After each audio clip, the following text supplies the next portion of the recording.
unsurpassed, unprecedented, unrivaled.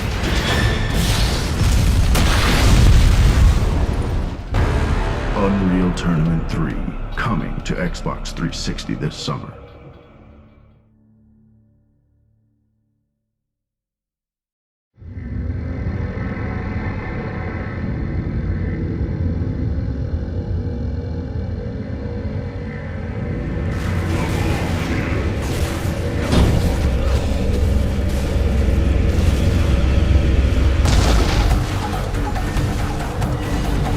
Making video games can be as intense as the games themselves. Long hours, high expectations, and the desire to deliver fans the best Unreal Tournament yet requires focus and dedication. For the artists, programmers, level designers, audio engineers, and support staff at Epic Games, making UT3 is not just a job, it's their passion.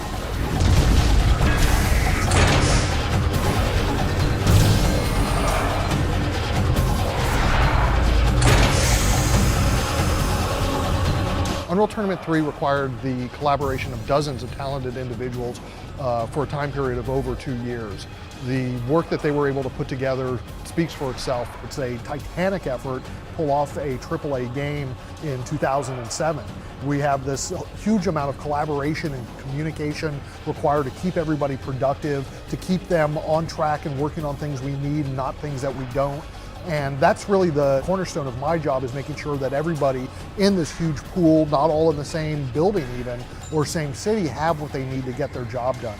That's something that I think a lot of people should understand, is that we're not just sitting down and working in our garage to crank out a game like Unreal Tournament 3. It requires an immense amount of planning, immense amount of coordination and teamwork, and strong talent from people with very different jobs. And so when you get that wonderful critical mass like we have here at Epic, where you have all these people who are, the top of their field in each of their jobs, but at the same time, great people and easy to work with and clear communicators, you're able to pull off the quality that we're known for. I think we make good first-person shooter games because we're really passionate about them. We really care. All our developers will really go the extra mile and stay as late as needed to really get things right. And we have a very high bar for ourselves. We complain a lot more about our games than people complain about them once they get on the outside. I think that's critical, that you have to have people who really are passionate and really care about making a good game.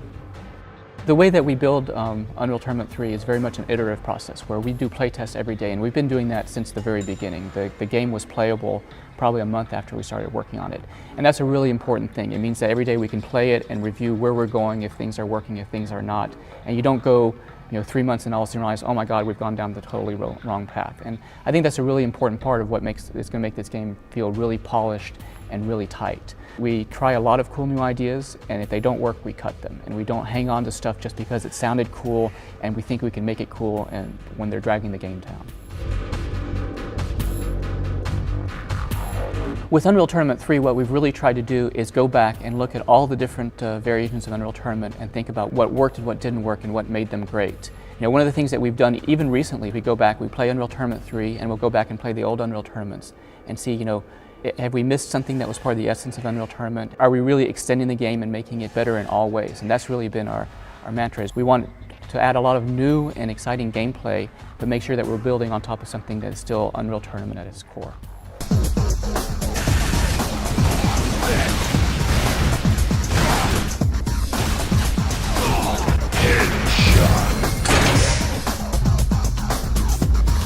We have mechanical artists, and they sort of alternate between vehicles and weapons, and just in general things that aren't organic, things that have sliding pistons and moving parts.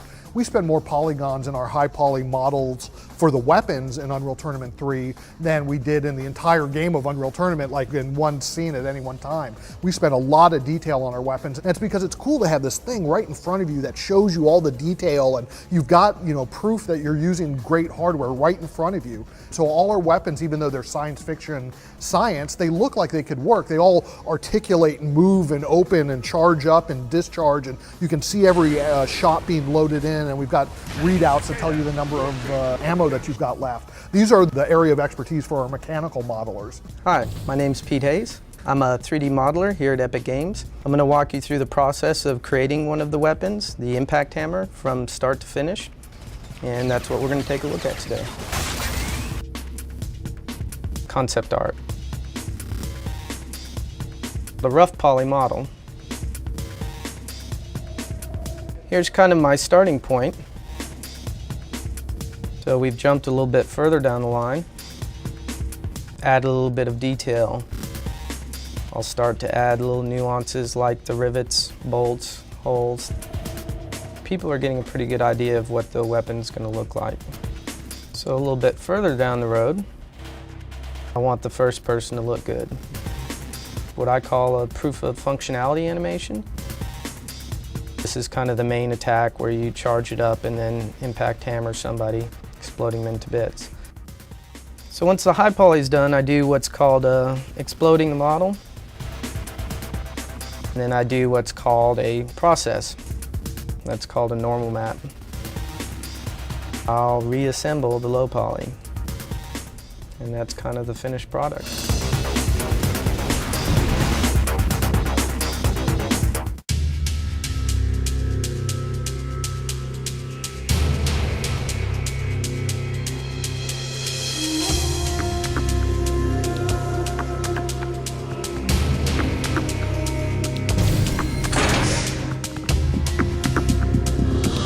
You know, there's a lot of disciplines that go into making a game like Unreal Tournament 3. We have level designers, and level designers are really where, you know, the fun is sort of gestated.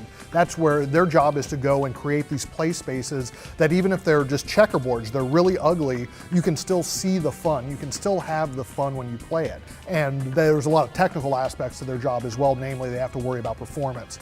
And so you can make the most beautiful map in the world, but if it runs at 2 frames, nobody's going to care.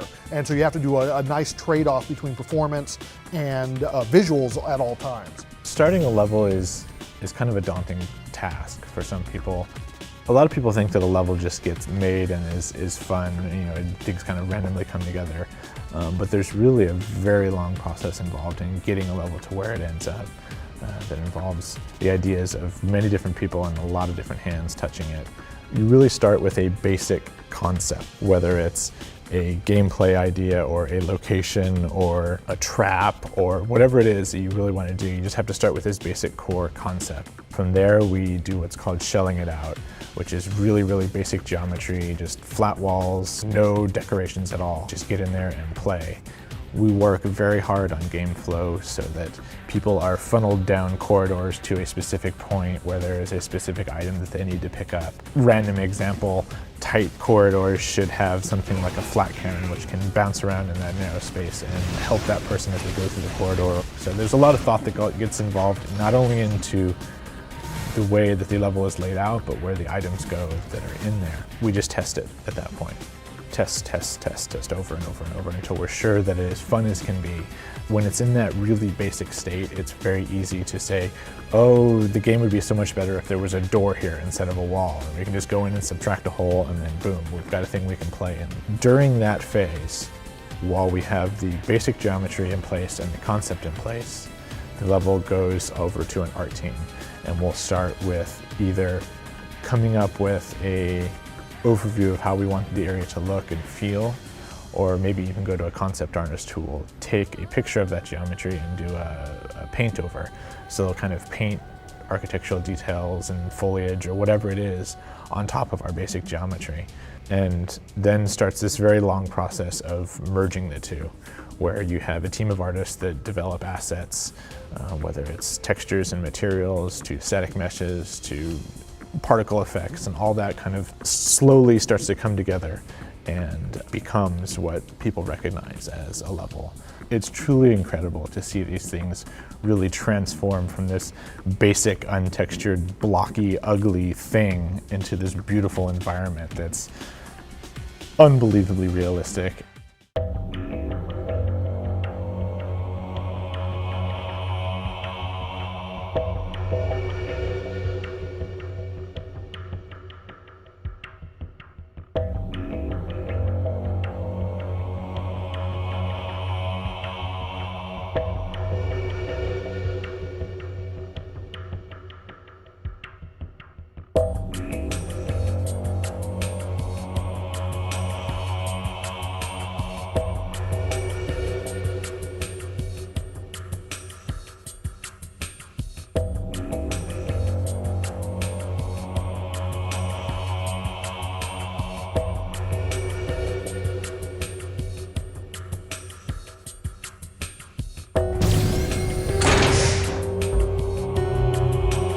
Well, I certainly think that Unreal Tournament 3 has a much more cohesive art style than any past Unreal Tournament. And one of the things that initially when we started going down this path, I thought, obviously it's a very good thing to have a cohesive art style, but I was kind of concerned that we were going to lose some of the uniqueness that Unreal Tournament was known for, of the huge variety of environments.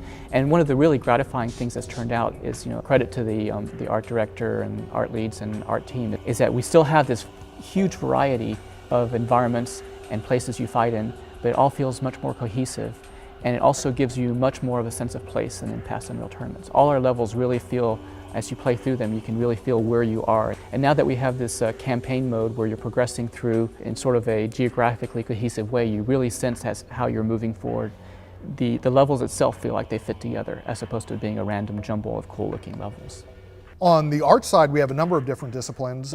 We have concept artists, and like I mentioned before, concept artists' main goal is to get a vision agreed upon before we really spend any significant time. And so it may sound like a lot of time to have someone work on concept arts for a week, but compared to the 3 months that often will be taken in creating the actual assets that are based off that concept art, it's a good trade-off. So it's just much easier to make modifications to something with a pencil than with 3D Max. We also have environment artists, and their main goal is to create those environments that the level designers use to mesh out their gameplay shells once they're happy with the gameplay. So all the arches, the statues with guys with swords, all that kind of stuff were from our talented environment artists. We also have character modelers or organic modelers, and they're very focused on getting, the human shape and not so human shapes down. I'm Chris Wells, and I'm a character artist here at Epic Games, and I'd like to go through the process of creating a character with you. What I'd like to start out with is the concept phase, and here we have a character, Loke. And this settles our grievances. Once we have a concept that works, what we do is we take it into modeling, making a rough proportion model, separating the model into organic and hard surfaces. So once we have this as we want and have the proportions and the silhouette as we like, what we try to do here is really kind of push the detail. One of the things that we find helpful is to use detail to tell a story about a character. Once we're done at this phase, what we do is we work on the hard surfaces, which would bring us into the high poly section here.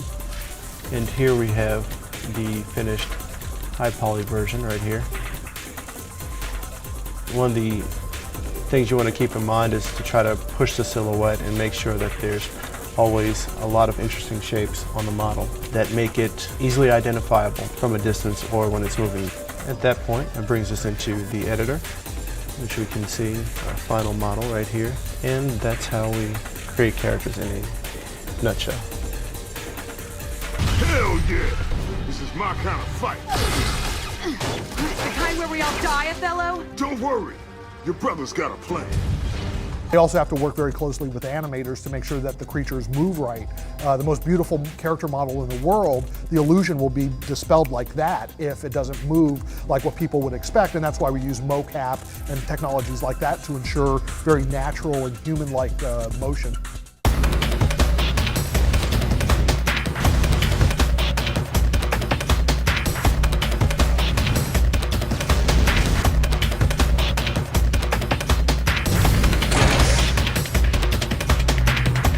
One of the real goals that we wanted to do in Unreal Tournament 3 with regards to vehicles was introduce a bunch of new vehicles without screwing ourselves from a balancing point of view. Unreal Tournament 2004 had 9 vehicles all told, and they were all pretty balanced, and so we wanted to bring those over into Unreal Tournament 3 with tweaks and improvements, but at the same time we wanted to come up with all these brand new vehicles.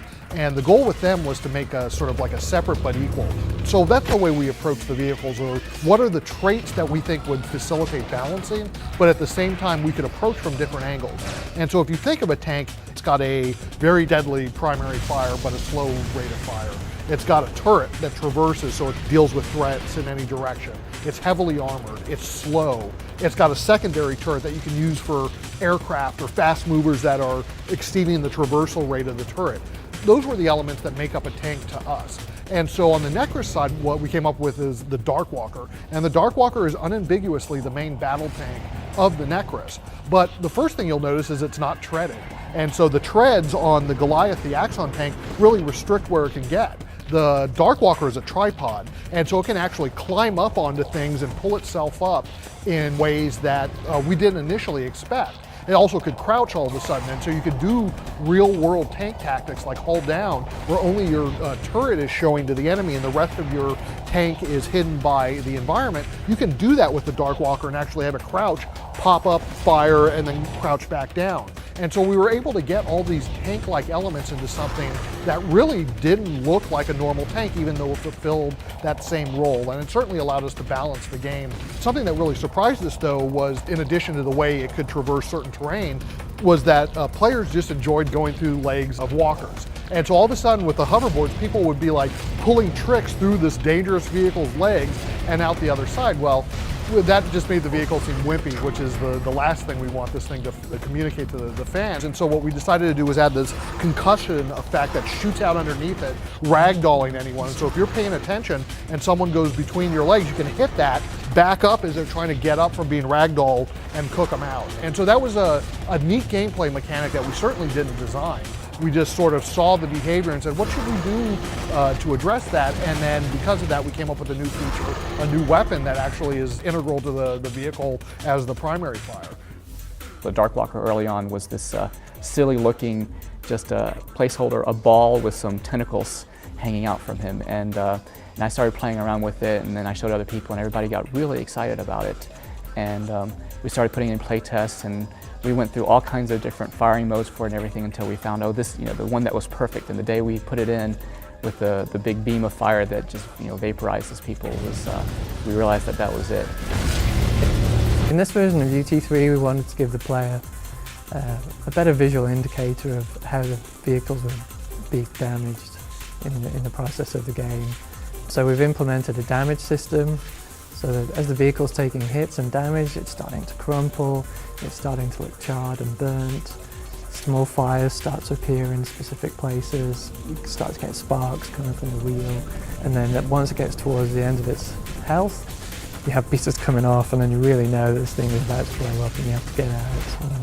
And then ultimately, once the vehicle has reached the end of its health, the whole thing just blows up in a massive explosion. And it's totally awesome. Like, it feels really good to just have a vehicle just blow up in your face, and it drives you to go and smash up other vehicles. So making those new vehicles and making them really fit into Unreal Tournament was one of the big things that we've added. And I think people will appreciate how much it extends the gameplay and how much it deepens the experience when they get their hands on it.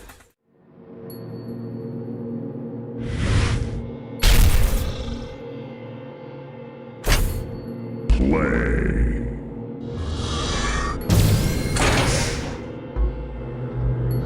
When audio production begins for a game such as this, and trying to build a map from silence up to complete sound, a lot of work and a lot of time is spent.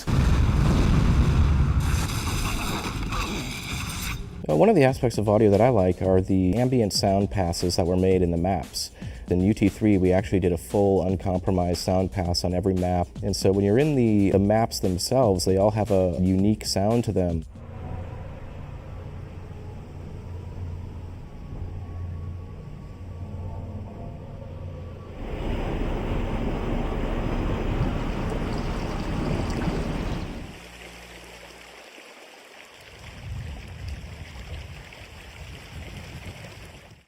In keeping with the idea that we were trying to extend Unreal Tournament in all directions and really polish every asset of it, one of the things that we also focused on was a dynamic music system, and which is certainly more of a challenge in a multiplayer game where you really have no idea what's going to happen next. And so for each of the music tracks, what we did was we had each of the composers record a full mix of the track from start to end as if it was being recorded for an album. But for the in-game music, we had the composers go back and break the music track into 6 different emotional-based segments.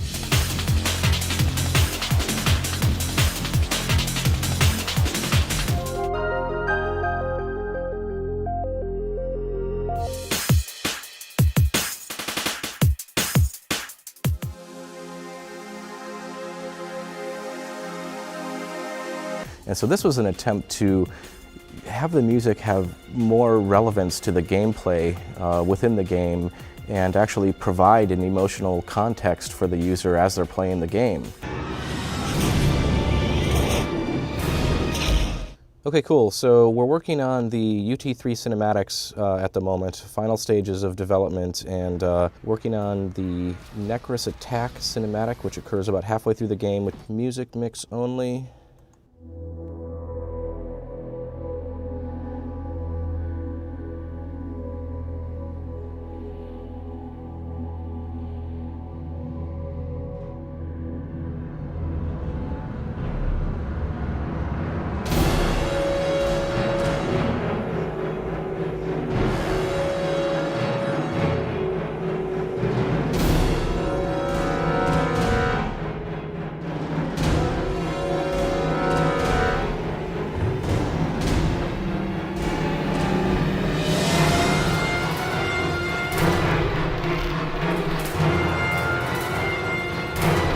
Once we get the dialogue and all the sound design and Foley in here, it's going to be a pretty busy, exciting mix.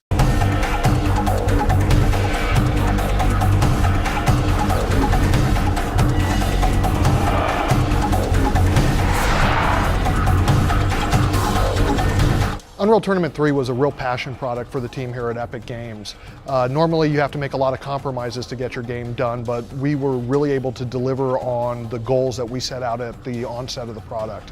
Everything that we set out to do, we more or less accomplished, and we love the final product. This is the best that we've done so far in terms of the Unreal franchise. Unreal Tournament 3 is a game that we really poured our hearts into, and we've been passionate about making it and about making the best possible game. And we really hope that the fans who buy this game, enjoy it and appreciate it and love it as much as we've loved making it.